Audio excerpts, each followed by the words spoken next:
Alright, good evening folks, it's Enforcer Matt and welcome back to another short war video, and today we have very big news out of Europe, Ukraine, Russia, and Venezuela, and let's jump right into it. This morning, the Zaporizhzhia nuclear crisis has worsened as the plant has now been disconnected from the grid for over 2 weeks and is still running on backup generators as Ukraine warns that Russia will use the provocation to escalate. We also have news that the Russian stock market has begun a major crash as fears of economic collapse return due to the ever-worsening gas crisis plaguing Russia. Meanwhile, NATO is discussing a decisive response to Russia and hasn't ruled out a military response to counter recent Russian airspace violations of NATO airspace. And we also have news out of Venezuela that the US appears to be making final preparations before launching land strikes on key targets inside the country. So we have very big news today from pretty much every region, and let's jump right into our first article, which goes to the Kyiv Independent. And this right here is our biggest story of the day. Right now we are getting the very disturbing word that the Zaporizhzhia nuclear power plant is still cut off from Ukraine's power grid for the second week in a row,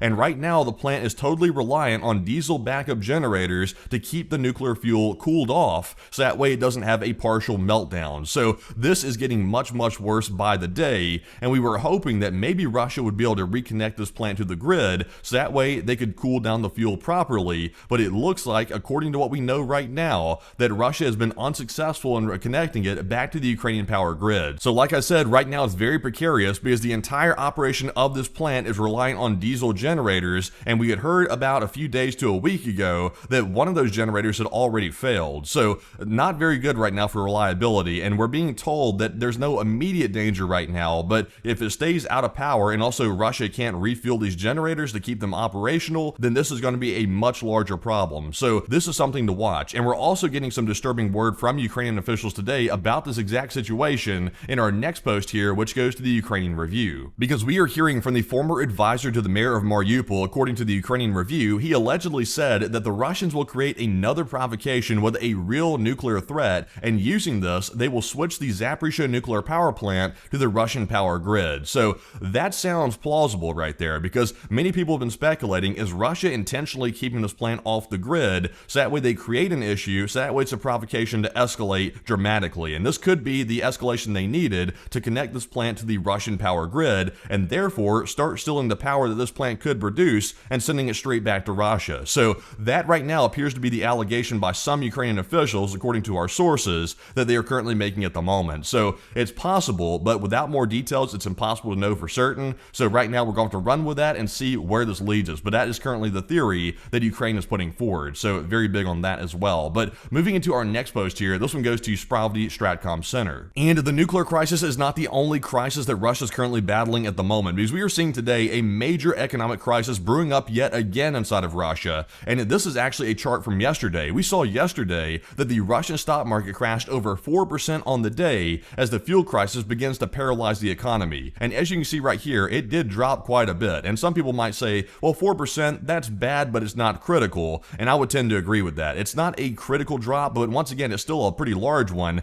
But the big indicator is this is just the start. This is not the entire crash right here that we're seeing. This is just the start of it, because moving into our next post here, this one also goes to Stratcom Center, and we also see that record losses continue for the Russian stock market a day after the worst session in over 3 years that we just saw in the last post. And today we're seeing another epic day of selling, and right here you can see there's clearly a market sell-off happening inside of Russia, and many people are pinning this on the gas crisis that has still not been solved by Vladimir Putin. So what this does indicate is right now investors inside of Russia are getting very concerned that nothing in the Russian economy is going to be fixed anytime soon, and they're currently panic selling, it appears like, because they're not very confident in the Russian government. So that's a bad sign for the Russian economy, but also we have another bad sign here in our next post, which goes to Business Basics. We're also seeing that Russia is experiencing its biggest weekly jump in inflation since last winter, all thanks to skyrocketing gasoline prices. We're currently seeing food costs rising, we're seeing public transport fares going up, and even basic goods are getting harder for families to afford, all thanks and rooting back to the gasoline crisis that's currently running out of control right now. So right now we're really not sure how Russia's going to solve it. It looks like they might be turning to Belarus to solve it, but Belarus can only do so much as a country that's literally basically a vassal state or a puppet state of the Russian Federation. It can only do so much. But we have seen the gas exports from Belarus have increased to Russia over the last week or so, and it looks like that's where they're trying to solve the problem. But that's only going to make a dent in the crisis, in my personal opinion. So we're seeing a lot of economic indicators indicators, basically warning signs, showing that the Russian economy is doing terribly bad, and we're seeing that today stack up tremendously. So there is that news. But moving into our next post here, this one goes to Visegrad 24. And moving on from the Russian economic crisis, they're also having a geopolitical crisis as well, because we're hearing today that NATO is discussing a decisive response to Russian provocations in its airspace. And right now we're hearing that among the options being considered by NATO are holding military exercises along the Russian border, especially in its most remote regions and unguarded areas, also equipping reconnaissance drones to gather intelligence on the Russian military activity, and easing the rules that fighter pilots must follow before opening fire on Russian aircraft. So, according to NATO officials, by the way, they say the goal of these talks is to increase the costs for Moscow's hybrid warfare and to develop clear countermeasures against airspace violations. So you can call me a little bit skeptical about this, because so far we've seen NATO really not have a real response to any of the airspace violations that we've seen over NATO member states,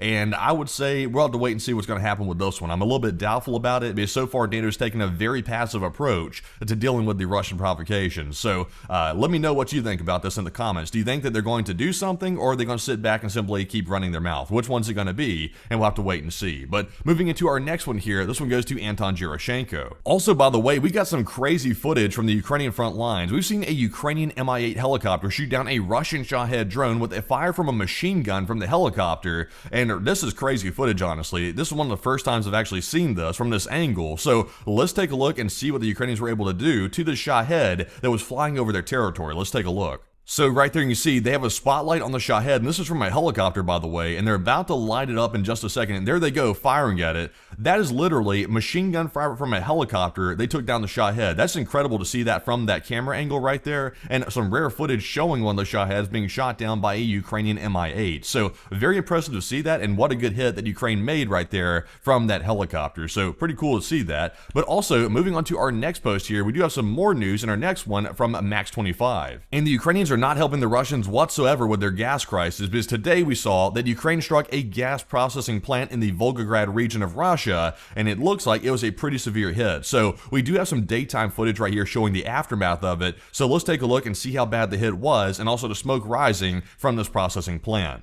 So right here you can see there is the processing plant out there in the distance, and you can see there is a fire right there in the middle of it, and it looks like someone's trying to spray some water on it as well. So not sure if water is going to put that out, not really sure about that, but you could see there the fire right in the middle, and also backing the footage up a little bit, you can see it right there once again. And I doubt they're putting that out. So it looks like that facility right there could be in some deep trouble thanks to that Ukrainian drone strike. So moving on to our next post here, this one goes to Null Reports, and we also see here some evidence showing the strike on the plant right here in firm's satellite data. And also, before I jump into the satellite data, also, by the way, the Russians claimed it was simply falling debris again. That's pretty much status quo. That's what the Russians always say when something gets hit. So falling debris equals a confirmed hit in Russian terms. But right here you can see there's clearly fires right here on the NASA firm's fire map, and we're seeing here confirmed hits. I believe one of them is a pumping station, and the other one is the gas processing station itself. So clearly hits right there we can see from satellite, and also we got the footage from the ground as well to back that up. So quite a big hit. But moving into our next post here, this one goes to War Translated. We've also gotten some more footage today of drones attacking an oil depot in the village of Medveyev Kurgan, if I'm pronouncing that properly, in the Rostov region of Russia, and we do have it here on camera of the drones coming in, and we can actually see and hear them. So let's take a look here. This one attacked an oil depot, so we saw multiple energy strikes on Russia by Ukrainian drones. So let's take a look at this one. And right there you can see there goes the drone flying over. And the lady said, we got a full-blown war going on right here. Well, no joke, it's definitely a war. It's not a special military operation. Also, they're clearly firing at it. And they said, well, not firing, so I guess they're deaf. But there it goes off to the oil depot right there. And this guy's a very keen observer here. He said it's going to the oil depot, and he is right. That's where it's heading. And here's another angle of it coming in right here. There's the drone right there in the middle of the screen flying over.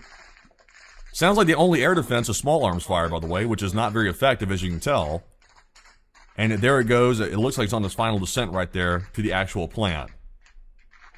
And you can hear, there it was right there. There's the hit, and also the small arms fire slowly faded off in the distance. But there it was, the strike right there on that plant. So a very big hit indeed, and that was an oil depot being struck right there in the Rostov region of Russia. But moving into our next post here, we're moving into this one from Igor Gherkin of all people. And we did see today, apparently the Russians moving equipment. It looks like BTRs on the back of rail cars, indicating they're replenishing their frontline stocks, or they're preparing maybe for a new offensive. So let's take a look. We're seeing some equipment moving on the train cars to the front lines, so let's take a peek at the video.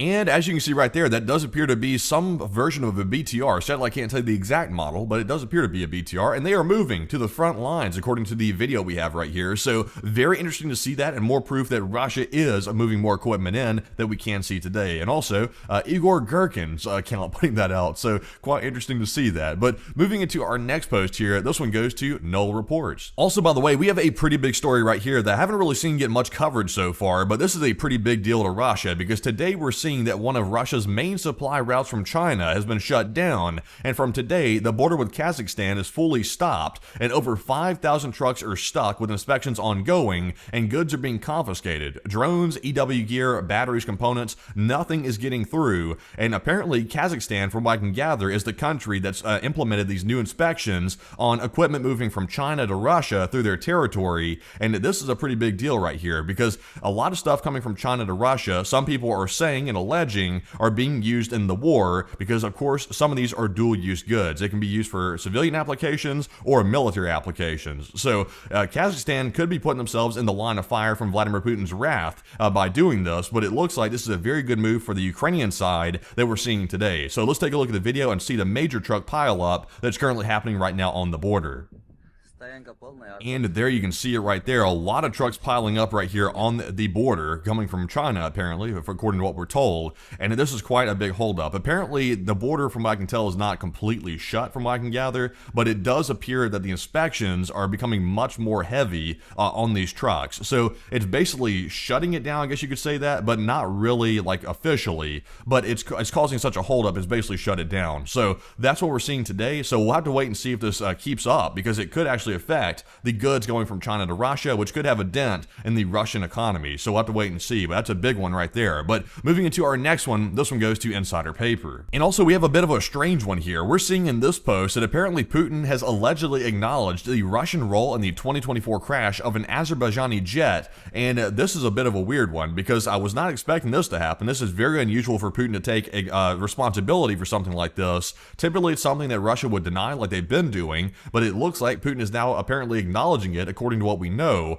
and it must mean that Russia really needs good relations with Azerbaijan, or otherwise why would they do something like this? Because this is very out of character for Russia, and quite interesting to see that. So not too much to discuss on it, just want to sort of put that one out there, that's what we're seeing right now. Apparently Putin is acknowledging that, which is quite an interesting turn of events. But moving into our next post here, this one goes to War Monitor. And moving on from our news about Russia and Ukraine, we also have some pretty big news coming out of Venezuela as well, because remember, there's currently a massive U.S. deployment of military equipment lurking around the coast of Venezuela, and also performing military drills in the area of Puerto Rico and places like that, preparing for possible land strikes on the Venezuelan territory. So we are seeing today that we are hearing from reports Venezuela has started to fortify key infrastructure sites around the country in anticipation for a major military exchange with the United States. So that is what we're hearing today. And fortify, that's a bit of a strong word for Venezuela. They're probably just simply preparing mentally for it, because I'm not sure if there's really much they can do on the ground, considering that Venezuela doesn't have very large resources. So Venezuela is preparing in their own way, but it's not really major preparations. But the U.S. is certainly making big preparations, though. That's one thing we know for certain. And moving into our next post here, this one goes to the Intel Frog, because we are seeing today that apparently U.S. military action is inching closer and closer to Venezuela, because we did see a Boeing C-17A Globemaster, which is a very large cargo aircraft used by the United States Air Force, was descending into the port of Spain, which is right near Trinidad and Tobago,